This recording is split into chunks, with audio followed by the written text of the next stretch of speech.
BSNL users ஒரு ஷாக்கிங்கான news. 50% price ஹைக்கை நீங்கள் பிஎஸ்என்எல்ல இப்போ வந்து பார்க்க முடியும் அப்படிங்கிற ஷாக்கிங்கான நியூஸஸ் வந்திருக்கு.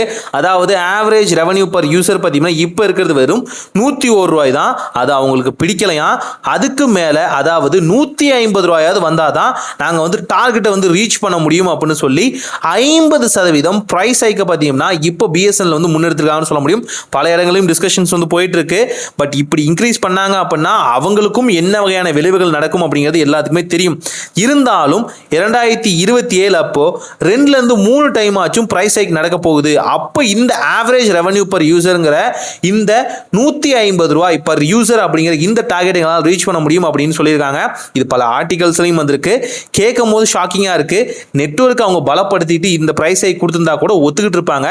அன்லிமிட்டட் டேட்டா இன்ன வரைக்கும் வரல, காலர் டோன்ஸ் இன்னும் பார்த்தீங்கன்னா ஃபிக்ஸ் பண்ணல, டவர் ரேஷியோ ஃபிக்ஸ் பண்ணல, டேட்டா விட்டு விட்டு வருது, காலிங் குவாலிட்டி நல்லா இல்லை, இன்னும் எத்தனையோ ப்ராப்ளம்ஸ் இருக்கு. ஆனால் இவங்களுக்கு டார்கெட்டை ரீச் பண்ணுறது தான் நம்பர் 1 ப்ரையாரிட்டி போல இருக்கு. ஸோ எங்கே போய் முடிய போகுதோ. ஒரு கவர்மெண்ட் செக்டார் இந்த அளவுக்கு பார்த்தீங்கன்னா மோசமாக இருந்தால் நம்ம யாரை குத்தம் சொல்கிறதுன்னு தெரில. தேர்ட் பார்ட்டி இன்னொரு பர்சன் வந்தால் தான் இந்த ப்ரைஸ் ஹைக்கெல்லாம் ஒரு முடிவு கிடைக்குமோ என்னமோ தெரியல. இது என்னோட கருத்துங்க, அதுதான் சொல்ல முடியும். நானுமே ஒரு பிஎஸ்என்எல் யூசர் தான். ஸோ உங்களோட கருத்துக்களை மறக்காமல் கமெண்ட்டில் சொல்லுங்கள். ஒரு நல்ல மன்றம் இனிதாய் நடக்கட்டும்.